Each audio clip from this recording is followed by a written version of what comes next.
नमस्कार, मैं हूं संगीता राय। पूर्वांचल एक्सप्रेस न्यूज के इस वेब पोर्टल में आपका स्वागत है। आइए देखते हैं हमारे संवाददाता राम सकल यादव की यह विशेष रिपोर्ट।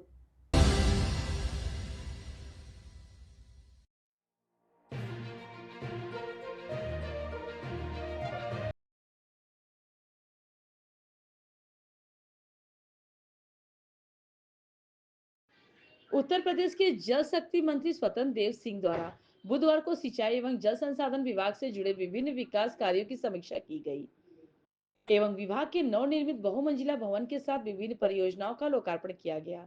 उन्होंने ग्राउंड जीरो विजिट के सिद्धांत पर चलते हुए विकास कार्यों की प्रगति को प्रत्यक्ष रूप से देखा और उनके द्वारा शारदा सहायक खंड 23 एवं खंड 32 के नवनिर्मित भवनों का लोकार्पण किया गया। खंड 23 का भवन 4 करोड़ से अधिक की लागत में तैयार किया गया है। वही खंड 32 का भवन भी 4 करोड़ से ऊपर की लागत में निर्मित हुआ है। मंत्री महोदय ने कहा कि इन भवनों के निर्माण से विभागीय कार्यों के संचालन में और अधिक सुविधा और गति आएगी, जिससे आजमगढ़ जनपद को तकनीकी और प्रशासनिक रूप से और अधिक सशक्त बनाया जा सकेगा। उन्होंने कहा कि सरयू नदी में बाढ़ सुरक्षा के लिए जनपद आजमगढ़ में जल शक्ति विभाग द्वारा विशेष प्रयास किए गए हैं। कुल 8 अदर तटबंध है जो कि 75,800 किलोमीटर तक फैले हुए हैं का निर्माण कराया गया। इन तटबंधों से 42,732 हेक्टेयर कृषि भूमि और 66,687 जनसंख्या की सुरक्षा सुनिश्चित की गई।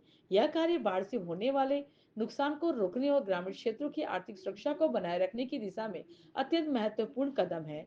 उन्होंने कहा कि जल संचयन और वर्षा जल संग्रहण के क्षेत्र में भी आजमगढ़ की महत्वपूर्ण प्रगति हुई है। जनपद में कुल 795 तालाब चिन्हित है, जिनमें से 597 तालाबों को 6 मई 2025 तक भरवा दिया गया है।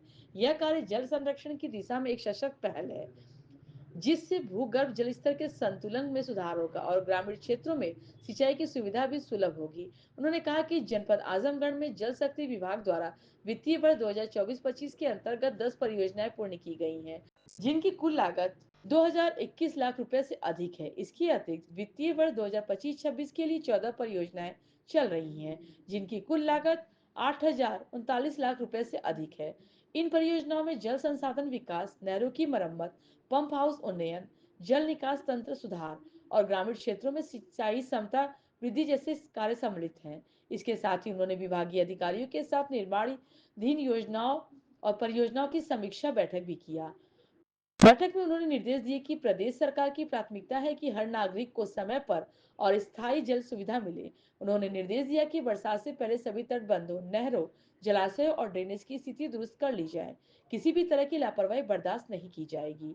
उन्होंने यह भी कहा कि जो भी परियोजना स्वीकृत है, उन्हें समयबद्धता से साथ पूर्ण किया जाए और पारदर्शिता बनाए रखी जाए। उन्होंने फील्ड अधिकारी से कहा कि वे केवल दफ्तर में बैठकर नहीं, बल्कि जमीन पर उतरकर कार्यों की वास्तविक स्थिति का मूल्यांकन करें, ताकि जनता को वास्तविक लाभ मिल सके।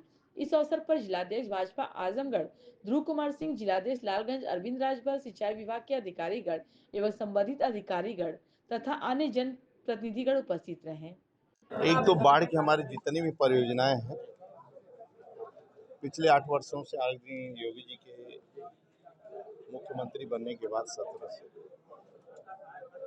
लगभग बाढ़ की परियोजनाओं में 8 सालों में लगभग 10,000 करोड़ के आसपास खर्च है।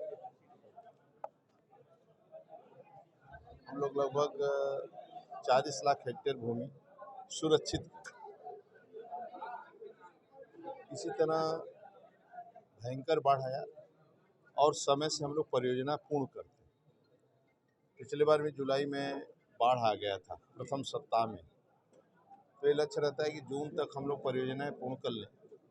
खतरे यानी संकट के ऊपर हमारी परियोजना सभी पूर्ण हो जाए, इसलिए आज उस परियोजना की मॉनिटरिंग भी करना था पहले से था।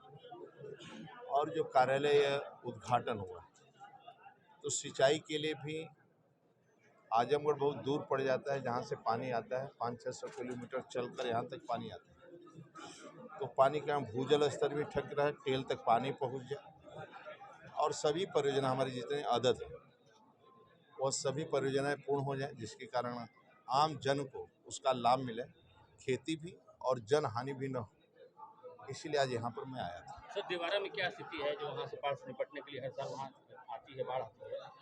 लगभग यहाँ पर सभी जितने भी आप पूर्वांचल विशेष रूप से रहता है, हमारा गोरखपुर मंडल हो चाहे आजमगढ़ मंडल,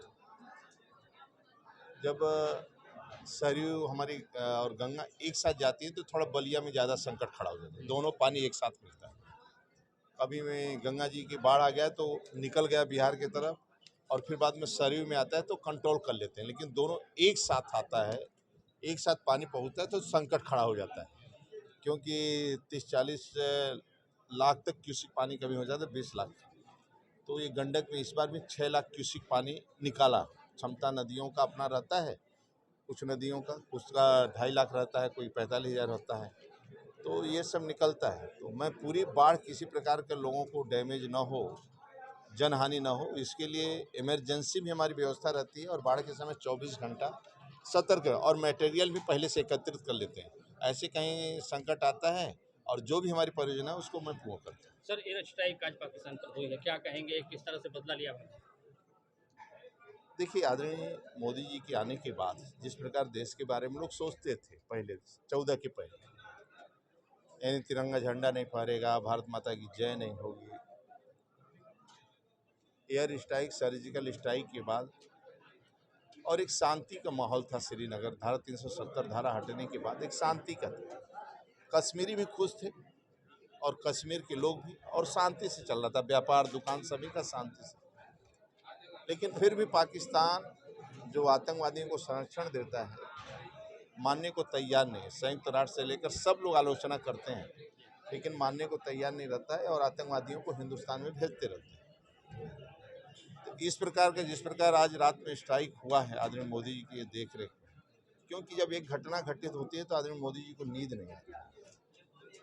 एक व्यक्ति का, एक महिला का सिंदूर उजड़ता है तो उनको नींद नहीं आती, क्योंकि पूरे देश की सुरक्षा और इस प्रकार चोरी छुपके आकर हत्या करना, मारना, ये बर्दाश्त नहीं होता। आज की रात की सेना ने जिस प्रकार कार्रवाई किया है, पूरा देश आदरणीय मोदी जी के साथ है, सरकार के साथ है, सेना के साथ है, और दुनिया के भी लोग सेना के साथ खड़े हैं और सभी लोग पक्ष में खड़े हैं कि आतंकवादियों को इसी तरह समाप्त करना चाहिए। और आज पूरा दुनिया में आदरणीय मोदी जी के साथ है, सरकार भी है, और देश के सभी जन, यानी कश्मीर से लेकर कन्याकुमारी, कच्छ से कामरूप तक, यानी कश्मीरी पहली बार आप देखे होंगे बयान भी सभी मुसलमान, चाहे वहाँ का मुख्यमंत्री, पूर्व मुख्यमंत्री कोई रहा हो, यानी सभी लोग, चाहे मौलवी हो चाहे मुल्ला, हर एक का बयान मतलब देश के पक्ष में आया, सभी का। और इस घटना से सभी दुखी थे। आज जाकर उस गौरव को लगता है, लोगों के मन में था कि आदरणीय मोदी जी जरूर बदला लें, और वो बदला आज लिया। इसलिए आप सब भी के माध्यम से सभी लोग रहना चाहिए, सभी लोगों को तैयार भी रहना चाहिए और एकजुट होकर देश के सम्मान के लिए, राष्ट्र के सम्मान के लिए आदरणीय मोदी जी के साथ खड़े रहना चाहिए। जिस तरह से वहीं उन्होंने पहलगाम हमले में भारत के द्वारा की गई जवाबी कार्रवाई के बाबत में कहा कि भारत ने आतंकी हमले को मुंहतोड़ जवाब दिया है। मोदी जी के आने के बाद से परिदृश्य बदल गया है। सर्जिकल स्ट्राइक के साथ एयर स्ट्राइक के जरिए पाकिस्तान को करारा जवाब दिया जा रहा है। समूचा देश प्रधानमंत्री के साथ है। समाप्त करना चाहिए, बहुत बड़ी नासूर है, समस्या है।